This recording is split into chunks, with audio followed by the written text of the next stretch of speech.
ساتواں حجاب، ساتواں حجاب یہ روزہ ہے۔ ہم اس سے تہی دامن ہو چکے ہیں۔ جو بھی صاحبان سلوک ہوں اور طریقت کے راستے پہ چلنے والے ہوں، ان کے لیے لازم ہے کہ وہ کثرت سے روزے رکھا کریں۔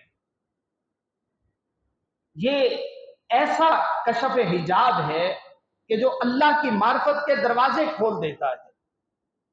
بلکہ فرمایا کہ الصوم نصف الطریقہ، کہ روزہ آدھی طریقت ہے۔ جس نے راہ سلوک پر چلنا ہو، جس کو یہ خواہش ہو کہ میں سلوک کے راستے پہ چل کے اللہ کی قربتوں سے فیض یاب ہو جاؤں، تو اس کے لیے یہ لازم ہے کہ وہ کثرت سے روزے رکھے۔ وہ گویا اگر اس نے روزے رکھنا شروع کیے تو گویا اس نے طریقت کا نصف راستہ طے کر لیا۔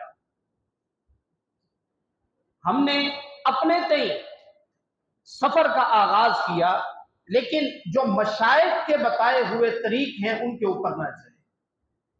اچھا، پھر روزہ بھی فقط روزہ نہ ہو، بھوک اور پیاس نہ ہو، بلکہ یہ آنکھ کا بھی روزہ ہو کہ وہ شہوانی اشیاء سے اپنے آپ کو بچا کے رکھے۔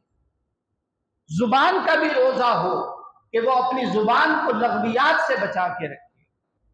کانوں کا بھی روزہ ہو کہ وہ لوگوں کی غیبت سے بچ کے رہے، لوگوں کے خلاف کوئی بات نہ سنے نہ کرے۔ اس کے قدموں کا بھی روزہ ہو کہ اس کے قدم چل کر برائی کی طرف نہ جائیں۔ اس کے ہاتھوں کا بھی روزہ ہو کہ اس سے کسی کو تکلیف نہ پہنچے۔